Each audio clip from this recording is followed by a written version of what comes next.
Port Talbot's skyline is changing, and with it, the steel heart of this town feels like it's been torn away. In this loss, there's pain, a sense of death as the familiar fades. Future's uncertain with no promises of what lies ahead. Yet some have begun to reinvent themselves, while others stand on the edge, facing the unknown. It's raw, unsettling. But still, there's hope.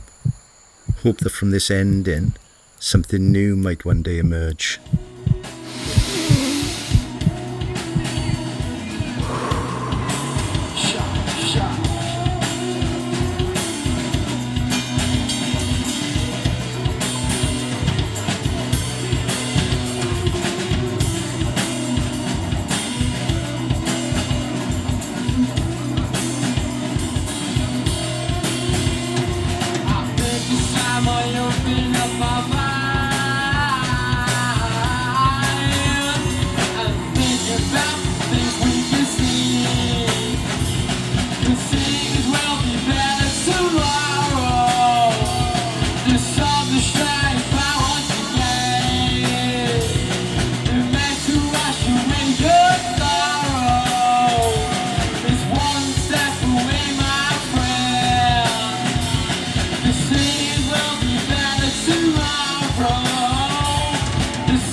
Is an off license, and we were initially just selling your run-of-the-mill alcohol. We started doing a little bit of craft ales then started bringing in a little bit of the music crowd, the poetry crowd, and one big thing that we noticed was a lot of people were popping in to get drain beers, and they were all heading to Cardiff, Swansea, because they felt there was nowhere and no one wanted to listen or see their stuff in Talbot.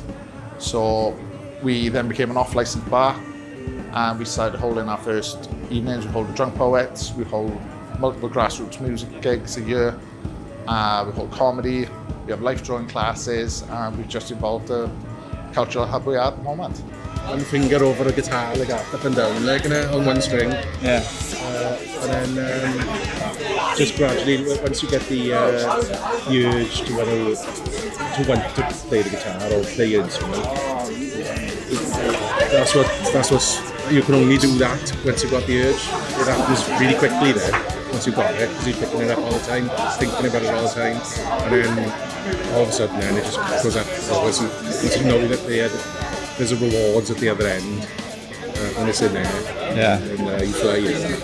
I'm Phil, aka the Vatman, aka Phil Vat, aka Vatmando, Aubrey Straw, you name it, I got a pseudonym. My name's Simon. I was born in Port Talbot and I've lived here all my life, and I love the town. The art scene, the culture scene in Port Talbot is strong. I think it has been for quite a few years now. You know, we've got the big names that have come from the town, like Michael Sheen, Anthony Hopkins, Richard Burton, all the ones that people know. I think there's a lot more unsung heroes here, doing a lot for the community. People like Gavin at Davin Hales. With my old band back in the day, Aubrey Straw in the 90s, we always tried to pioneer an original music scene where there wasn't one previously.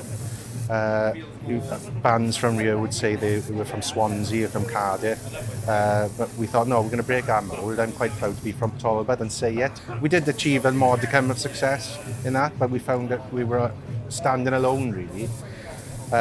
So since then, I've always tried to unite bands to have like more of a stronger together attitude and to build up a scene. And that's culminated recently in me joining forces with Jackson Lucet and elevating Shiny Vinyl Presents as a not-for-profit record label. But not only the music scene, it's things like joining forces with other creatives. This is my segue to Simon. Yeah, I started a culture zine a couple of years ago called Talbot Culture Club, which has a mixture of all of those things, you know, interviews with local musicians, short stories, poetry, art, photography, and a little bit about the scene, what's going on in the town as well, whether there's gigs on or events and things like that. But just the platform really for people to show their wares, which it's difficult to get in a small town like this. So I see Port Talbot as a muse for me in my art really, and most of my art is based around the things I see and experience in Port Talbot. And I think that will always be the case. So if I can help others do the same and give them an opportunity to show their work and gain confidence in what they do, then there's a win for me really.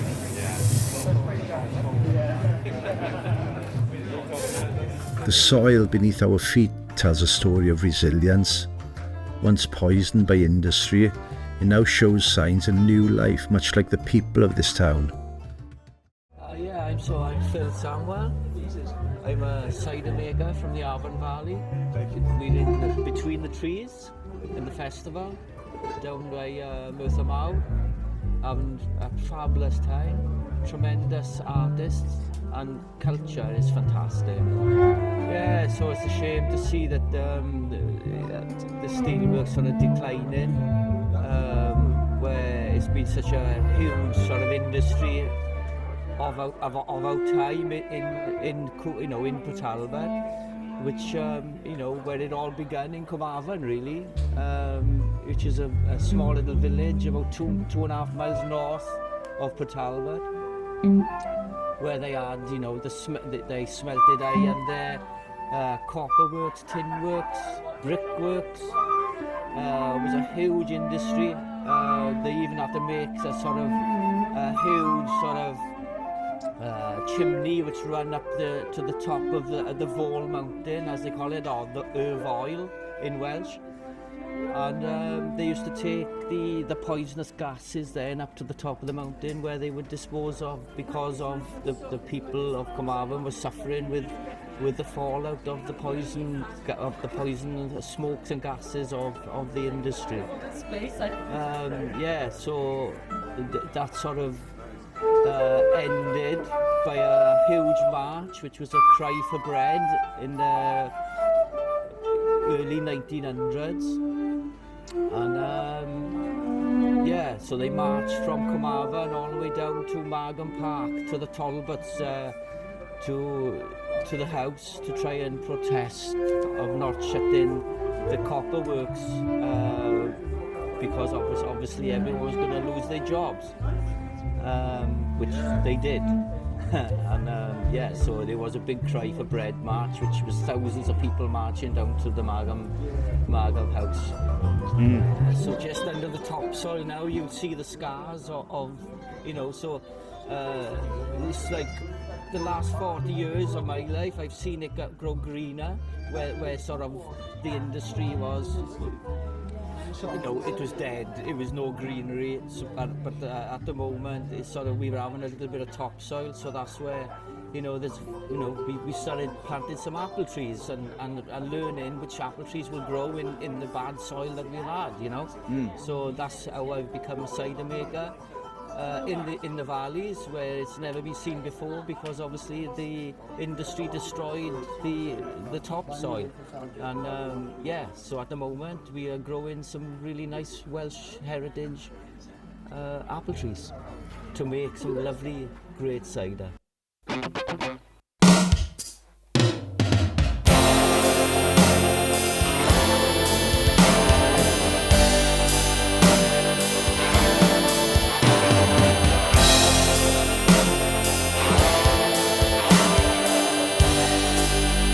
Young people like Alexa and Bianca Samwell are cultivating new roots, proving that Port Talbot's future will be shaped by those brave enough to grow from its past.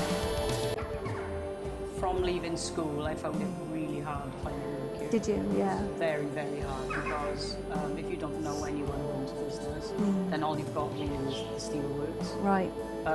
So I was in and out of job seekers, and then I obviously found some help with Avon College, where Okay. they helped me go on to a course to try and get into uni. Yeah. I finally got into Cardiff Met, Yeah. and then I came back and there still wasn't any jobs for me. Wow. So the best thing for me was that I could start a business and hook my art to the business as well. Are you a fine art graduate or Illustration. an illustration Yeah. graduate? So you create all the cover work for the Yeah. bottles, is that All right? the labels, yeah. Yeah. And that's based on your father's and your family's interests. Yeah. Me and my dad obviously had the idea of making this like a company. And he always loved the word upstringer because he is an upstringer. We both always flown birds of prey. Yeah.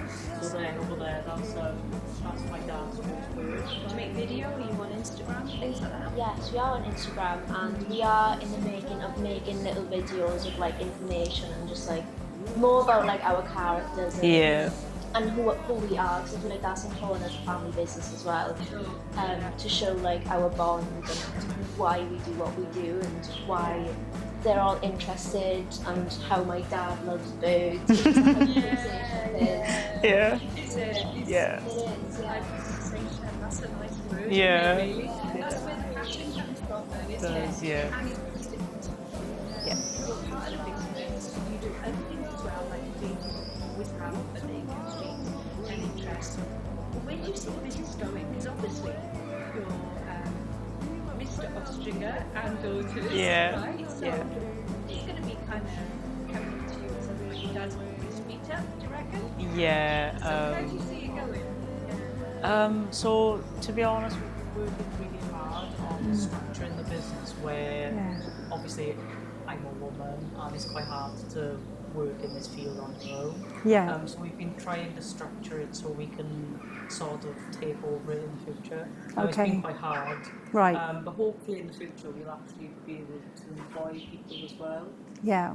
Because if my dad tucks in and doesn't want to Oh. do it, there's no way that I could do this on my own. It's No. just so much work. Yeah. But it's really good. Yeah. Yeah, so we will have plans to carry on. It's fantastic. Yeah. You've all got it all wrapped up together, haven't you, really? Yeah. It's just on father's plate. Yeah. Yeah.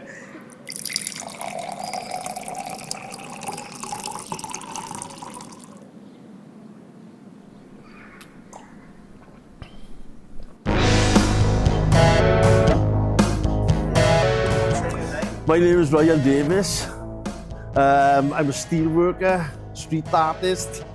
I'm from the village of Blaenwynfi, up the Avon Valley. What do you paint?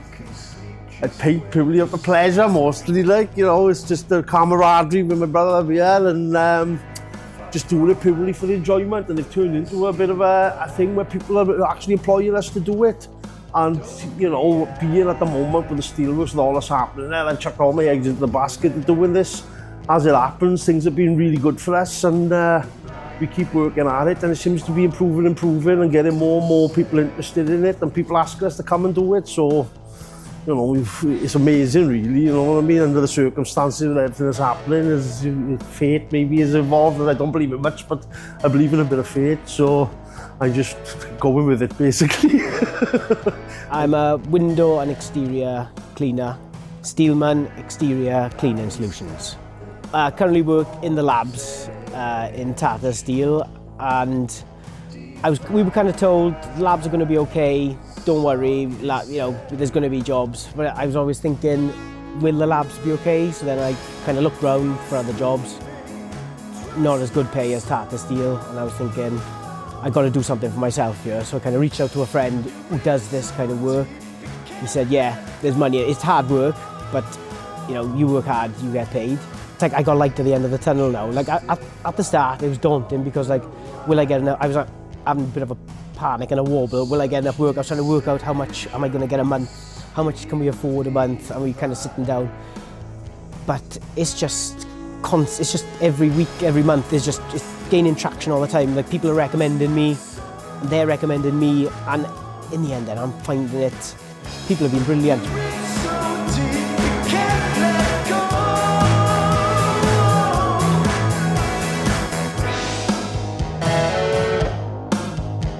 What's it called, Portable? Yeah. Portable Coffee. My son started his own business after that. My name's Cassius Walker Hunt and I'm from Batolvat. My mother's Merlene and my dad's Nigel. I took it on myself to do a coffee place, selling proper coffee and nice furniture and nice cups and nice lighting and a nice vibe. And yeah, this is just my grandpa who was an old docker, so it's just a mural of him really. Yeah, so I'm Nigel Hunt and I'm a co-owner of San Portable, the founder of it.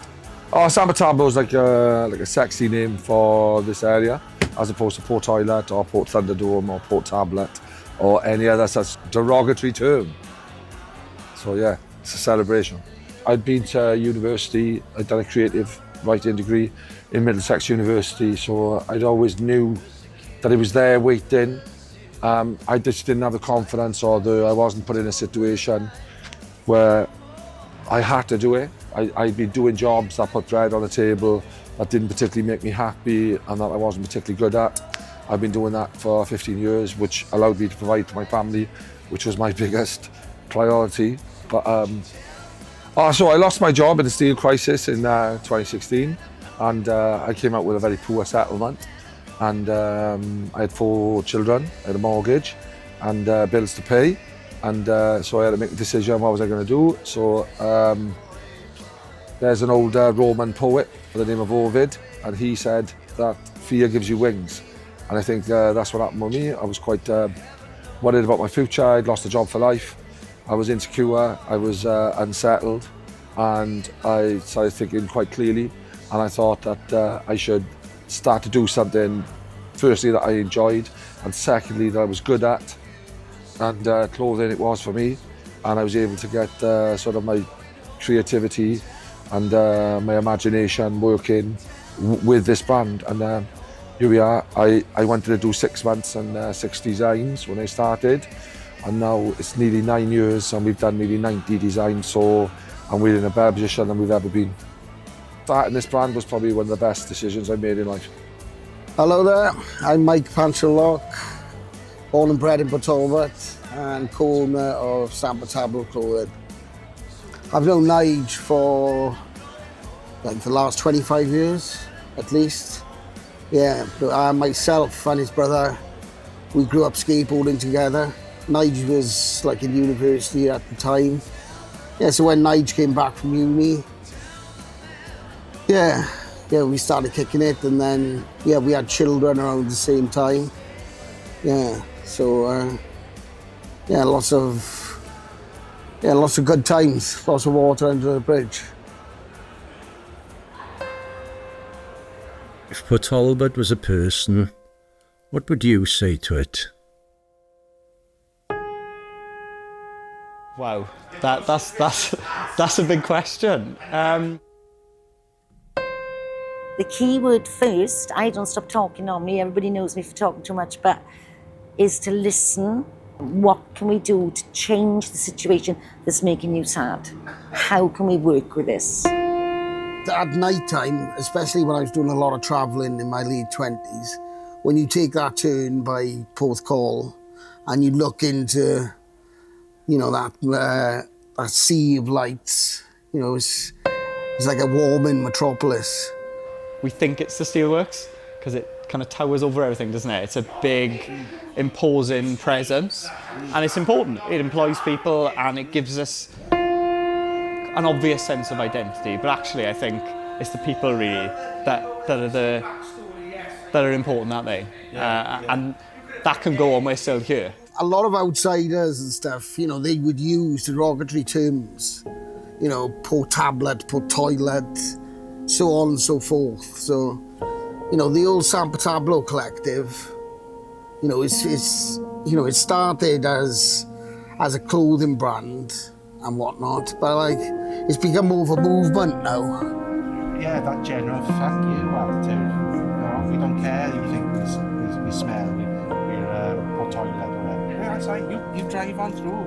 We're enjoying it. I'm gonna say now.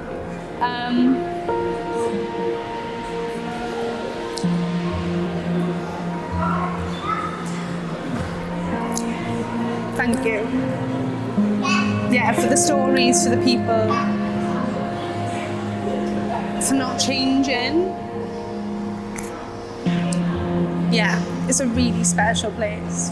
Thank you. I was gonna say I love you, but thank you came out.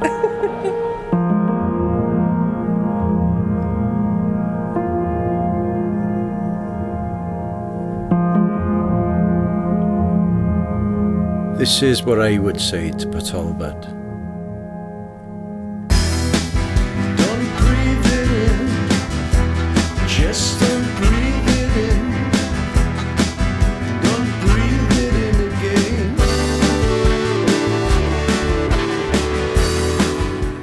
Now the furnaces in Port Talbot are linked to this document, which is first steam importer. This was in an attic, and it was given to me by a guy who probably would have thrown it out. The real light is bang on time.